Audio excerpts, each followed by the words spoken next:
July 11th, 2018. My name is Jennifer Celli. I am one of the therapists at Evoke, and it's really good to be with you on this platform. Tonight, we are going to be talking about stress, trauma, and emotional attunement. So, here are just some recommended webinars. Okay. So, I'll take questions at the end, and feel free to be popping them in as I talk, and then we can discuss them at the end. Okay. So, what is trauma? Trauma is often thought of as what we would call big T trauma, or like a single time, a single event trauma, like being in a war or being in a car accident and or some kind of abuse. And I want to kind of expand that definition tonight, talk about how stress and trauma impact our attachment system, and I'll be explaining what that is, how your attachment system impacts your child's attachment system, and therefore their adult relationships, and then what we can do to work on and heal that attachment relationship or that attachment style, both in yourself and in your child. So, trauma is any overwhelming experience that the brain has trouble processing or integrating. So, what happens in trauma is there's a lack of integration between both hemispheres of the brain. And sometimes, with especially like a major life event trauma, there can be a sort of combobulation, for lack of a better word, or a lack of integration between what happened. So when we think about something that happened that was big or really stressful and happened really quickly, with an example being, let's say, a Iraq war veteran who was a bomb was detonated near them, they will tend to not be able to process that trauma or that event quickly enough because it happened so fast. That's an example of an overwhelming experience. Another example of an overwhelming experience can be something like, and we're going to talk more about these, but smaller but more pervasive lifelong traumas, whether relationally with other people or in the family system. And I'm going to be talking about how trauma is in the nervous system, how it impacts the nervous system. I'm going to go into it briefly, but that's a whole another topic. And so we want to remember that trauma is in the nervous system, not in the event. So if we can work with the brain and the body, meaning the nervous system or the electrical current in the body, then we can start to heal the way that the trauma is showing up in the body. Okay. So, an example of a big T trauma, another example, is something like natural disasters, the death of a loved one, severe childhood emotional, physical, or sexual abuse, neglect, betrayal, abandonment, a parent's divorce, experiencing or witnessing violence in the house, rape, armed robbery, right? We can go on and on. But some of them might be less obvious as a big T, what we call big T trauma, or these single event traumas. Could be things like being immobilized, um, any prenatal stress, rejection, birth stress, both for the mother or the infant, the illness of a parent, sibling, grandparent. Okay. And then little T trauma, these are things that over time are a series of seemingly minor mishaps that accumulate and can be as damaging as a single major catastrophe.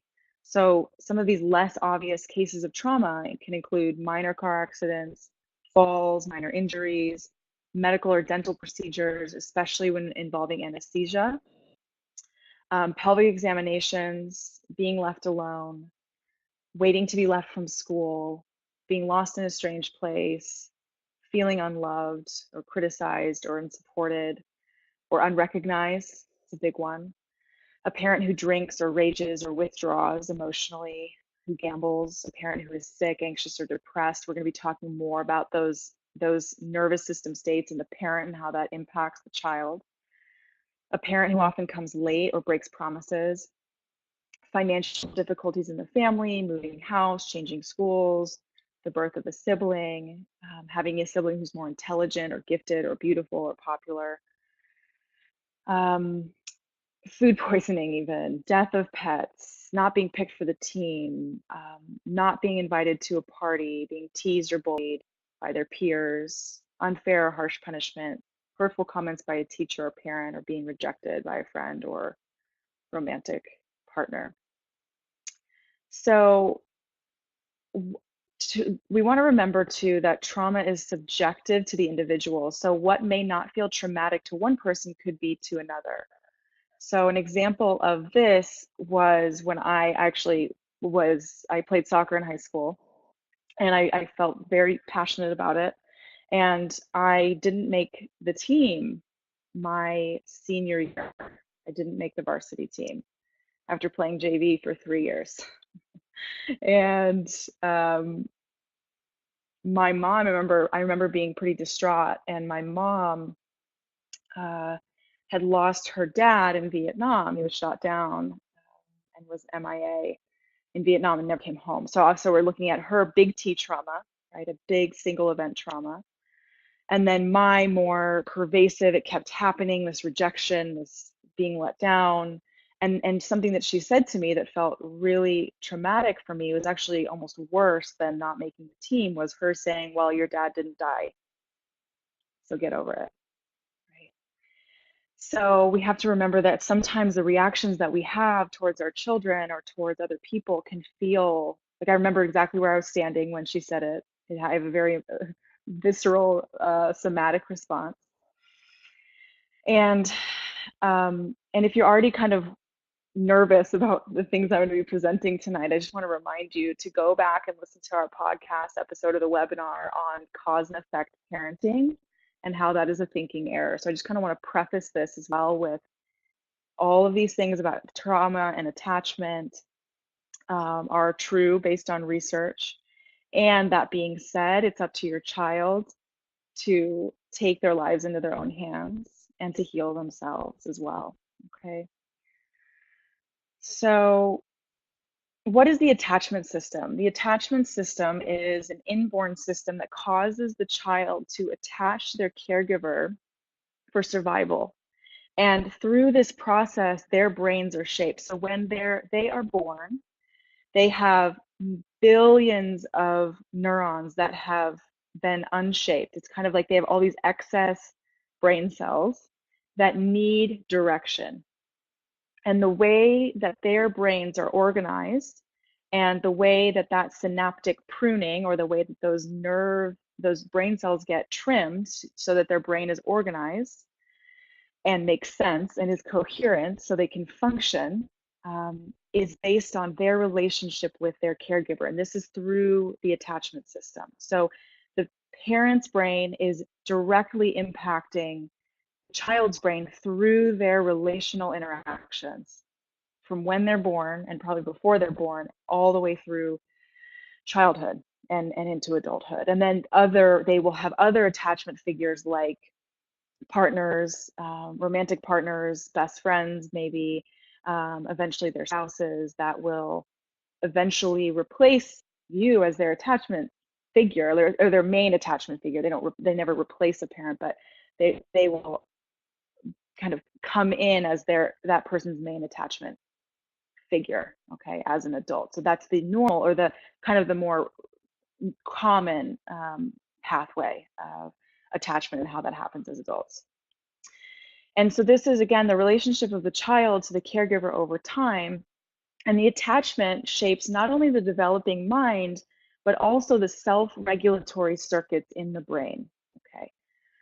So, and we're going to get more into this, but for instance, if a parent is highly anxious or stressed, then the child's going to pick up on that through the use of mirror neurons in their brain, which are kind of like little eyes that pick up on somebody else's mirror neurons, okay, to really oversimplify that.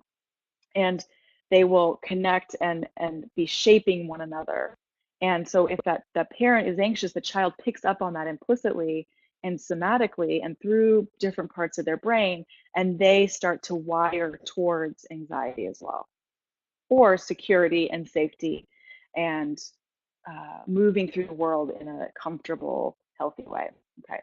So this work comes out of the work of a psychologist named Mary Ainsworth. In the 1970s, she did an experiment called the strange situation. And the strange situation has been replicated in cultures all over the world. So it's not just a cultural phenomenon. Attachment happens in the brain. It's an innate necessity for the brain of the child to form and be able to connect with others in a healthy way. And so in the strange situation, they found that if they put a child, they would bring a child and their primary caregiver into the lab, and they would observe them for a while together, and then they would have the caregiver leave. And in that separation, again, these are infants or babies around a year, 15 months, they gauge different, they worked with different ages of children, of infants. And what they figured was that if the caregiver left, that would trigger or turn on the attachment system in the child, and they would be able to see if there were different styles of attachment. Okay. So we're going to go over some of that study and how that impacts us in our work at Evoke, and how it can impact you and your relationship with your child. So there's 4 types of attachment. First is secure attachment. This is only about 25% of the population. Secure attachment would look like, in the strange situation, that the child, once the caregiver would return, they would be soothed by the caregiver's return. So they might be upset, they might cry, might have separation anxiety, and then they would be able to take in the parent and their ability to help the child self-regulate again. So they were attuned enough to help the child regulate their nervous systems, so from crying to calm, right? And usually parents that are securely attached have positive intentions of love, care, and concern. So it's not so much about what we say, but the energy in which, or the intention, what we're holding in our mind about our child, right? So the child will pick up on those intentions, and even if you make a mistake, it's okay, because they would be able to feel the intention of care and love and support. Okay. And so this first concept is really important in your work with us at Evoke and going forward with your child. And the idea is that repairing the rupture, and I'm going to explain what that is. Repairing ruptures is essential, and it's more important than the rupture itself. So in the strange situation, the rupture would have been the parent left, child is upset. That's the rupture. The repair is the parent coming back, soothing the child. With older children or teenagers or young adults, this could look like a whole host of things. The rupture is the thing that was painful, or the mistake maybe that we made or the child made. And again, the important part here to remember is learning how to repair those ruptures, and be able to hear one another. And that's where the I feel statement comes in, the feedback, the assignments that we give when you do a parent visit, things like that, we're talking about resentment and requests and other forms of desiring a new level of behavior and wanting new things from one another, and being able to forgive and eventually and hear one another in what was painful. Okay.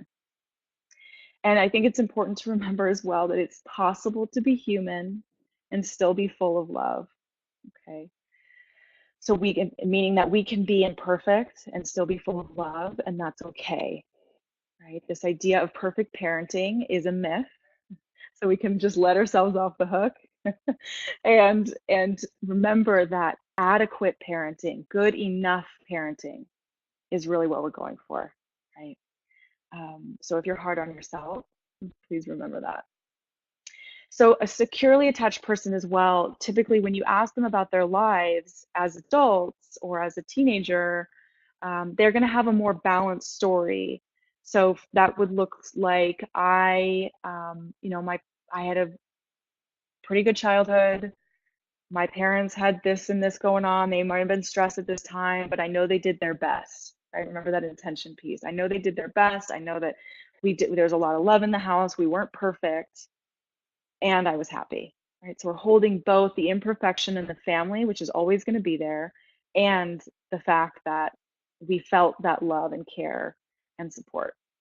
Okay, they're self-reflective. They're able to look at themselves and feel whole enough to be okay with being wrong, right?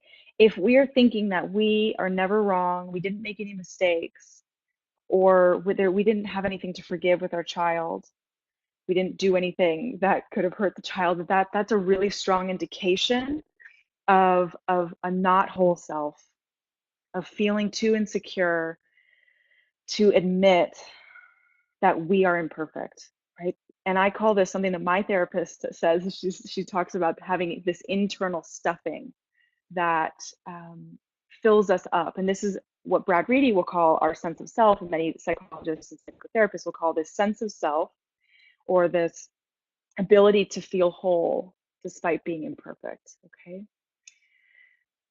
So the second style, and there's two under this umbrella, is the anxious attachment style. So we have anxious ambivalence and anxious avoidance. Okay, let's talk about the ambivalent side of things. In this strange situation, the ambivalently attached child struggles to take in the parent's return and feel soothed by it. So they might punish the parents by screaming more. They might hit and scream more, or just not be soothed by the parent's return. And what is causing this is an inconsistency in parental emotional support. So maybe the child sometimes feels their parents there, and then other times the parent's too preoccupied with their own emotional state or their own nervous system state, their depression, their anxiety, their stress, their trauma, their grief, whatever's unresolved in the parent, the child's going to pick that up and feel that the parent doesn't have enough emotional capacity to hold the child in that moment. So, or they're intrusive, right? They're overly involved. They might not really recognize, let's say the child is in a flow of play and doesn't want to be bothered, but doesn't have the communication tools to say that, and the parent comes in and interrupts them, or pulls a toy away and has them redirects them to something else. So this is what you'll see in infants that are ambivalently attached, and usually the parenting style. So it's this back and forth, push and pull, where they don't trust that the parent will be there consistently, because they're either overly in it or not enough, or too removed.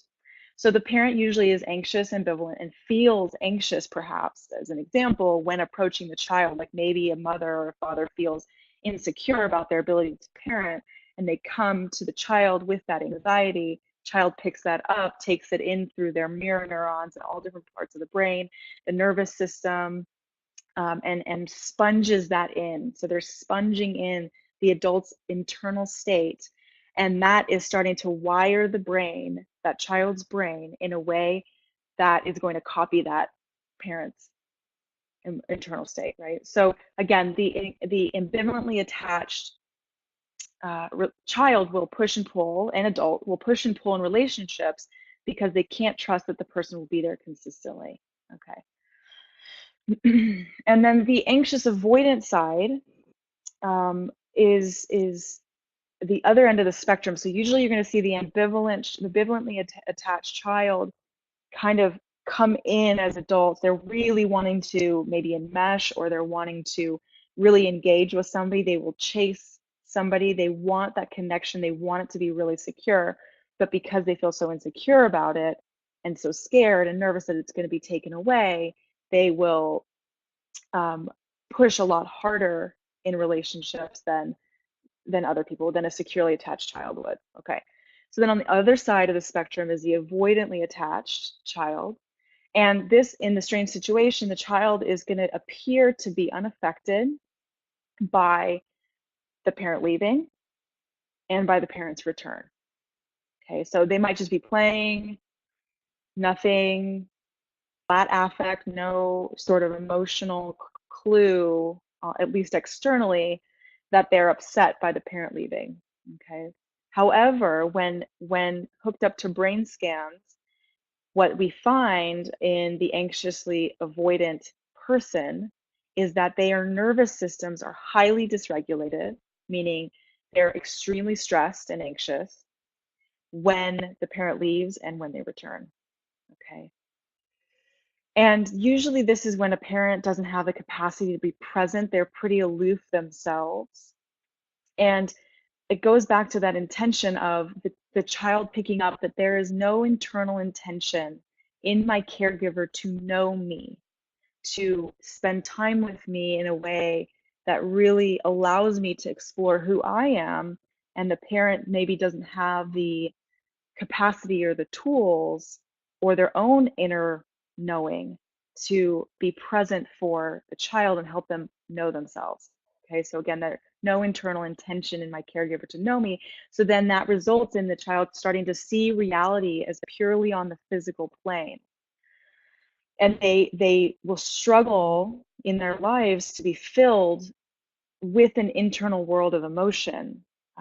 So I usually see this as somebody that doesn't know how they feel. They really struggle to notice any feelings or tell me what's going on besides good and bad. And it can just result in a blindness to be able to see inside of themselves and in others. So they might not be aware of their impact on others emotionally, for instance. Okay. And then the fourth style is disorganized attachment. This is more rare. Happens when the caregiver is both the source of fear and the source of comfort. So remembering that every child has to attach to something. So if we think about like Romanian orphans that didn't have that attachment system and all the issues that came up with that, children can really literally die. And so in this instance with a disorganized attachment style, the caregivers, again, both the source of fear. So maybe they are in a war zone and having their severe trauma responses. That could be in their own, just in their own fear state, or they could be abusive, or they could be just really angry and scary to the child. And then at the same time, because the child has to attach, they are the source of comfort as well. So it creates this very confusing disorientation or confusing pull between how to respond to the caregiver. So in the strange situation, what they would find is that the child would freeze in response to the caregiver returning. They would rock themselves back and forth. They would walk in circles or crawl in circles. So they're stuck between the retreat, wanting to get away from the person because they're scary, and also the approach. So they're literally frozen in between these two desires. And usually the parent, again, that has unresolved issues of grief, trauma, which could be big, again, big T or little t trauma, or loss, anything like that. Okay. So in research, what they're finding is that there are certain parenting behaviors that will foster attachment styles, or certain attachment styles. So a responsive, consistent, securely attached parent will usually help create a securely attached child. Now, this doesn't exclude the possibility that the child then undergoes another traumatic event or the loss of somebody else, and that could impact their attachment system later in life. Okay, so this is just the initial attachment style, but that can always be impacted later in life. But this is very formative. So a dismissive, rejecting, or distant parent usually is going to be avoidantly attached themselves and will create an avoidant attachment system in their child because the child isn't able to trust that the parent will be there for them at all, usually. So if you just think about like, for instance, where does my communication with my child fall? Am I consistently responsive?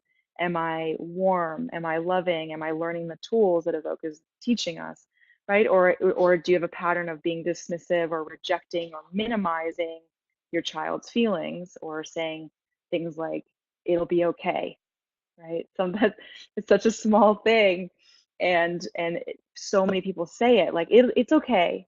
A child's upset, and they don't feel like it's okay, right? So it's a subtle way of dismissing the child's feelings. An entangled, preoccupied, or intrusive or inconsistent parenting style is going to create more of this ambivalence, that the child wants the space sometimes because the parent's sometimes intrusive, and other times they really want the connection because the parent's not always there. Okay. So entangled could be another word for codependent, right? And then if a parent is frightening or confusing or fearful, or they have unresolved, again, trauma or grief, that usually tends to create a more disorganized style in the child. And again, these styles are going to impact the child's adult relationships and the way they walk through the world. It's kind of like the software that's running in the back of their mind throughout their life. Okay. So going back to little t trauma, it's just as impactful as big T traumas when they happen consistently over time. So we can think about attachment system or attachment traumas could look like things that are causing anxious, ambivalent, or avoidant or disorganized styles. Those ruptures, or the what we call a miss, we missed somebody, we didn't quite get them, we didn't quite tune in well enough, can create, if it happens consistently over time, a lack of emotional safety, and and can be as impactful as a big T trauma. So, for example, family patterns that persist over years, months or years, okay, that that can foster that kind of that lack of emotional safety. Okay. And so, what is emotional attunement? Right? This is something that we are teaching your children at Evoke all the time, and it's basically empathy, right? It's their ability to tune in to others, or to our child, your child, and anyone for that matter. Okay, and the child's brain is organized again by the experience of their parent, and the emotional attunement happens, and their ability to emotionally attune is usually a reflection of your ability to emotionally attune to them. Okay. So how able were you to empathize with them? And just to remember too that so many of these skills, so many people haven't learned. And I just kind of want to put that out there again as a reminder of remember that you're learning these tools. And a lot of times it's like learning a whole new language, and we're learning ways in which we could have done things differently, and areas of growth, and that is part of the human experience. Okay, so I really want to normalize this. It's not just parents at Evoke, it's not just parents with kids in wilderness therapy or in treatment. It's many people struggle with this in the world in general. Okay, so it's also the ability to feel another person's feelings because you've experienced them yourself and can recognize and name them. Okay, so I have looked at my own shadow, my own unresolved issues, and I know what it's like to explore myself deeply, and I can have empathy for that, for example. Okay. Um, the way that this happens in an infant, for example, is, let's say with a newborn, they really have no sense of where their body ends and the world begins, right? Again, they don't have the organization in their brain to understand what they are, who they are, okay? And so the child might cry, and the parent will do a few things, hopefully. They will go and try to soothe the child. They will try to feed the child. They will check their diaper. And then if that's not working, none of those things are working, then maybe the kid's sick. Yeah. And the response of the parent tuning in and saying, oh, we're going to try these different things, and the child then feels relief. Let's say they needed a diaper change. Child then feels relief, and that's better. Okay, I know that now I understand in my brain that feeling in myself is associated with this. Okay, so they're learning their needs as the parent responds appropriately to them. Okay. Another example, a little more concrete, is a toddler is upset because they can't have the toy and they don't want to, or they don't want to share, let's say. So attunement would be the parent saying, it seems like you're really upset and maybe disappointed. I mean, it's kind of a big word for a toddler. just go with me here with this example, right? It seems like you're really upset and disappointed about this. So the parent is noticing that looks like upset or sadness or rage, and I'm going to name that. And then the child learns, oh, this feeling in my body is sadness. And then they start to learn the words for their internal state. Okay. So the parent must be able to sense into when the child wants contact and when they want space and be able to respond accordingly, and simultaneously be able to manage their own feelings about the child's wants and needs, right? Maybe the parent wants contact and the child doesn't. It's not the child's job to take care of those feelings for their parent. The parent needs to regulate that themselves by getting support from another adult so the child doesn't feel burdened by their caregiver's emotional state. Okay, so how to heal, right? Here's the $1,000,000 question: how to heal. So this quote: the best predictor of how a child did in terms of their attachment to their parent was the way that parent had made sense of his or her life or their life. That it wasn't what happened to you, it's actually how you made sense of what happened to you. Okay.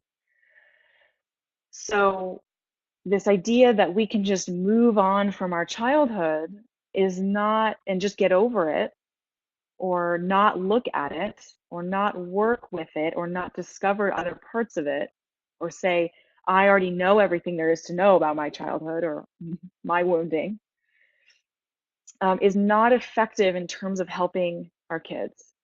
Okay. So the research shows that if you don't pause and reflect in terms of what you remember and how you draw meaning from what you remember from your life, your kids, whether you want them to or not, will receive the kinds of negative things that you received that you hadn't made sense of. So it's kind of like this frozen, this let's say it's some kind of wounding, and you could think about it like an ice cube of trauma, right? Maybe it's a little t trauma, a wound there. And it's kind of like passing the hot potato or the ice cube onto your child because it's not been resolved. Okay. And so the more you can unpack yourself, your life, understand who you are as an adult, how your emotional responses are a direct result of your life experiences, right? And be able to own your imperfections. That is the secret sauce here, folks.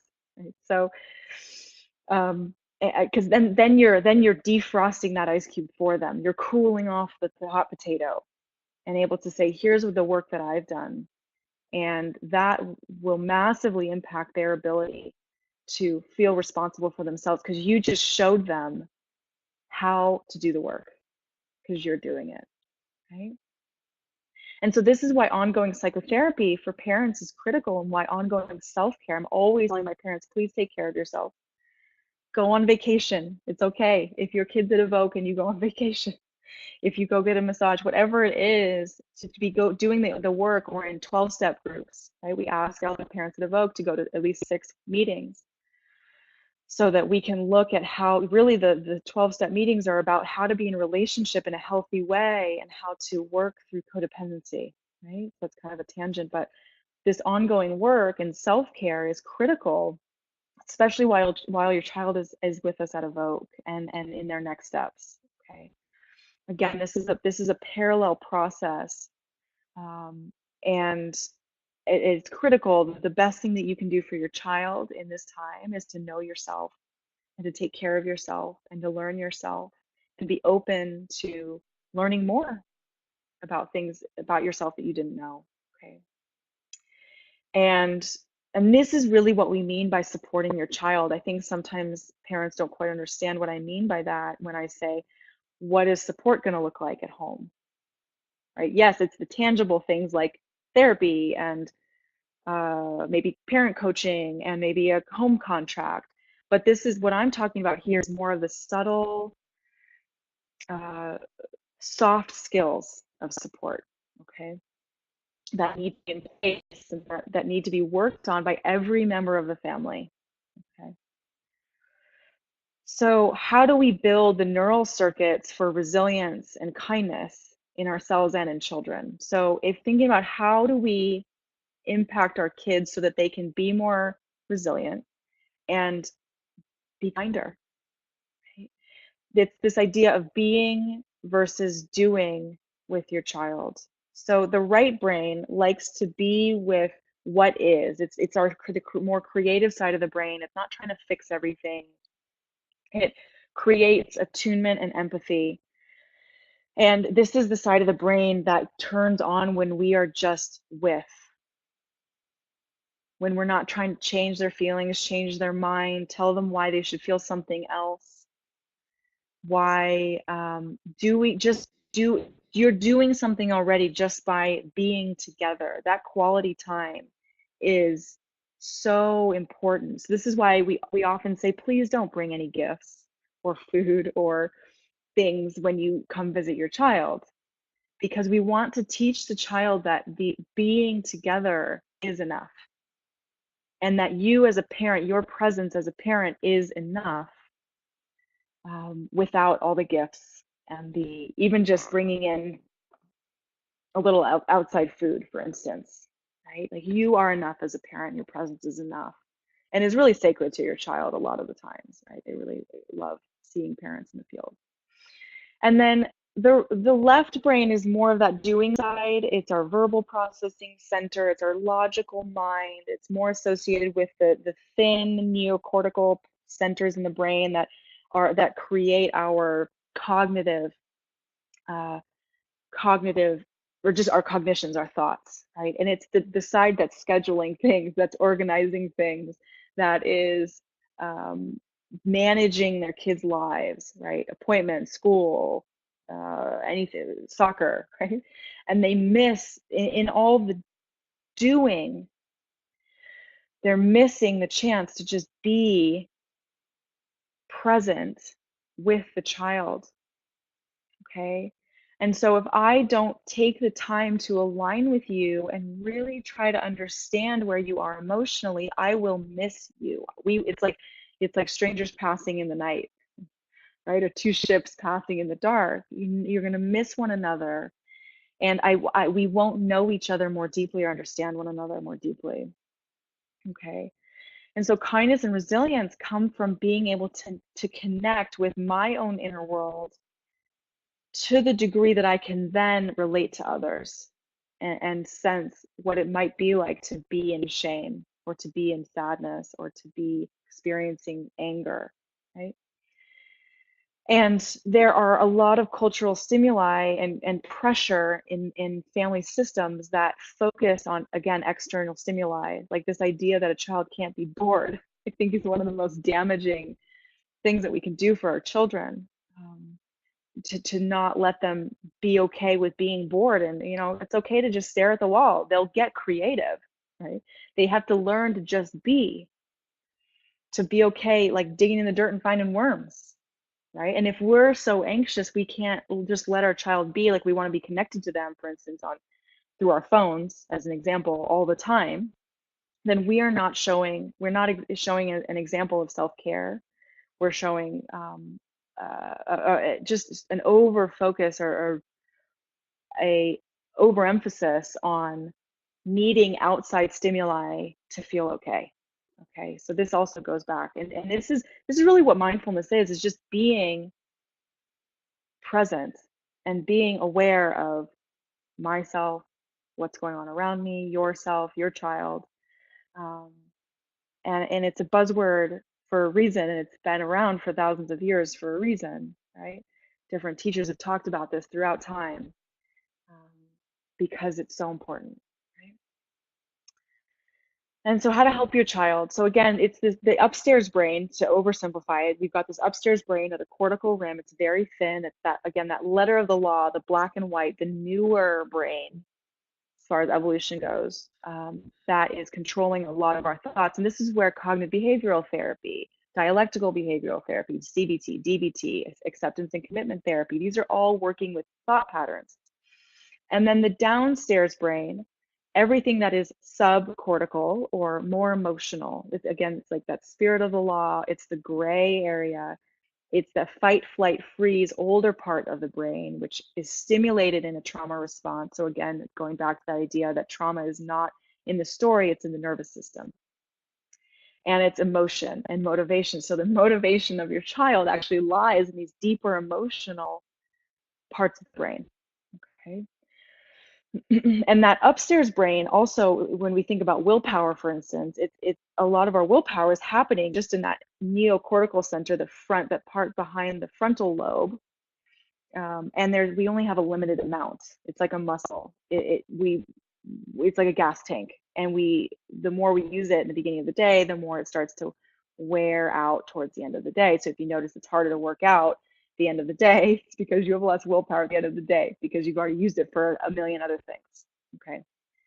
So when we're thinking about, again, motivation as a side note here, or thinking our children just can't get things together, a lot of that's happening in that newer part of the brain. So what we want to help our children do is we want to name it to tame it. So be with them, regulate yourself, right? Notice yourself. What is my emotional state? And this takes work. This takes years of practice. I mean, this is a never-ending practice, and it's this beautiful, infinite place of growth.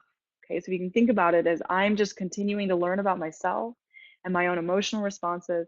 The more you know yourself, and the more you work on learning tools to regulate yourself, you can then have more capacity to hold your child's emotional state. Okay, so when you have presence of mind, you then have the ability to be with them in a calm, regulated way.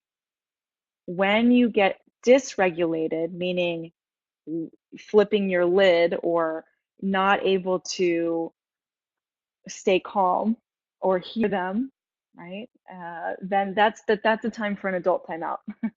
I'm always encouraging adult timeouts because we want to be able to say, this, you know what, I don't have the capacity right now. And Brad Reedy, for instance, because I talk with him a lot about this, is that this idea of, I think I need to go for a walk.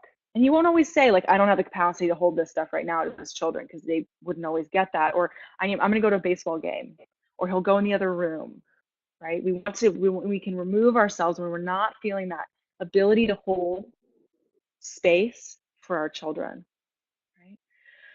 right? And so two things to remember: connect with them, connect and redirect. So this is how what Daniel Siegel, who talks a lot about this attachment system, he's a researcher out of UCLA, um, helps, these are the two words that he uses: connect and redirect. So connect with my right hemisphere, remember that creative, present side. This looks like, I can absolutely understand why you would be so upset about that. That makes sense to me. Even if you don't agree, right? You don't have to agree with how they feel. If we can remember that they are feeling a certain way because of perhaps a thought that they're thinking, or a trauma response that they're having, right? And so the emotion is coming from a place that maybe feels uncontrollable for them.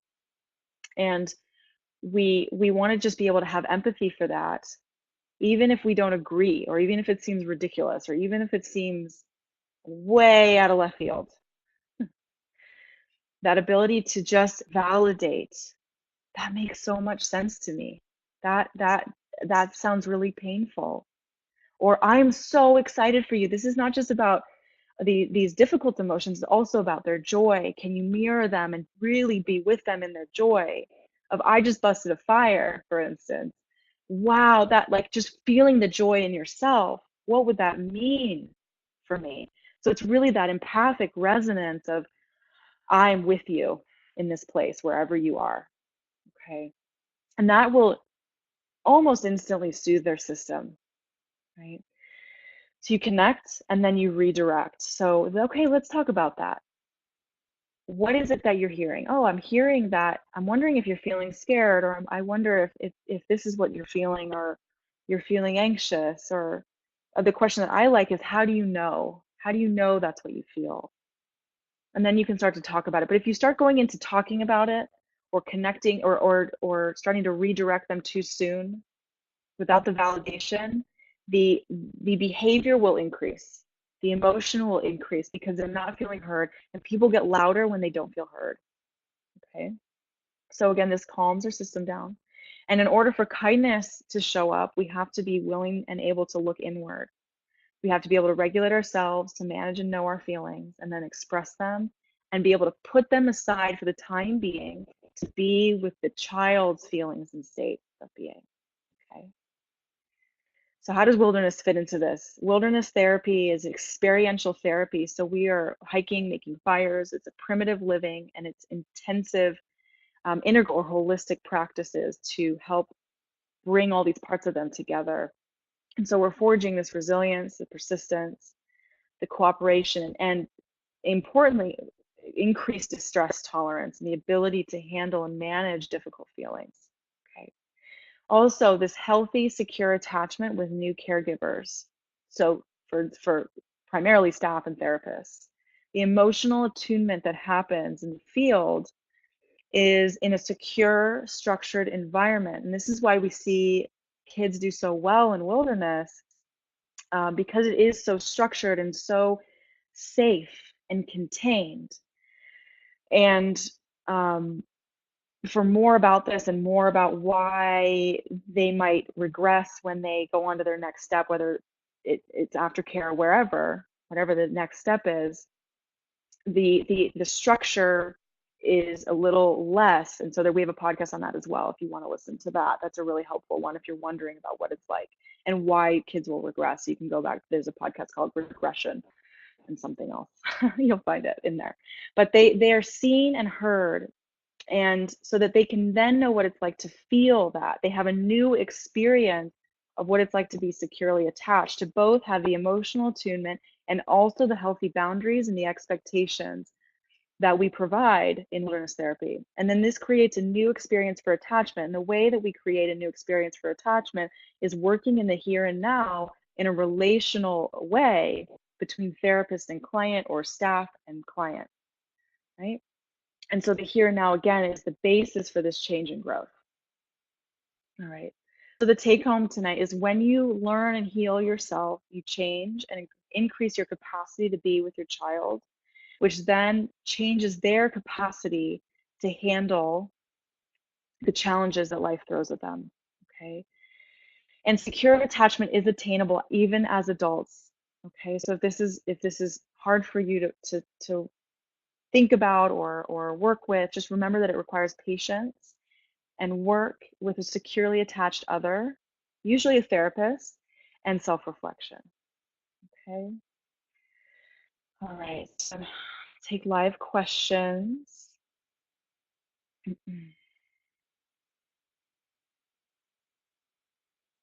Okay. All right. So I'm going to share, yeah, any topic related questions or comments we'll take now. So one question is, for a 20-year-old graduate of Evoke who's doing quote unquote well, but has avoidant ambivalent attachment issues from several traumas, how can we as parents encourage therapy when the child feels he is done with that? Yeah. Do we just wait for it and let him have his journey? I love that last piece. I think letting him have his journey is always letting go of, yeah, your attachment to the outcome first and foremost, which is so hard. That part is, as parents, is so incredibly difficult to let go a little bit of our child and their ability to do life. And I'm not sure. So avoidant, ambivalent sounds like he might be more avoidant, because those are two separate ones. So if he's more on the avoidant side, he's more disconnected, has trouble with his feelings, has trouble connecting to others. Whereas the ambivalent side would be he struggles in relationship, is kind of push pull in relationships. Um, I think to continue to support him, hear him, validate the fact that he feels that he's done with that, right, quote unquote. Um, Again, that validation, being with, and then noticing what's underneath that, right? Because done with that is a defense. I feel done. I don't want to work on myself anymore. What is underneath the defense, right? What is underneath the wounding? Underneath, there's always a wounding underneath the defense, and so maybe there's the piece of him that just feels exhausted.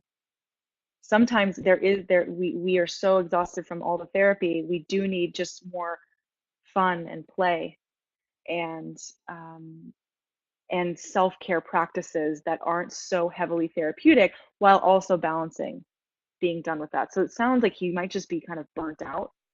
And if you have other comments or questions you want to add to that, I can or clarify what you think his attachment style is. I can answer it from that perspective. But okay, so my understanding of attachment theory is that there's a fair amount of crossover with the different categories. Can you explain? Yeah, so part of the theory is that, again, just because our brains are plastic, meaning that they're malleable throughout our lives, even as adults. That's the newest neurobiological research. And the we can be we can have a certain attachment style with one person, with one caregiver, let's say, and another attachment style with a different caregiver.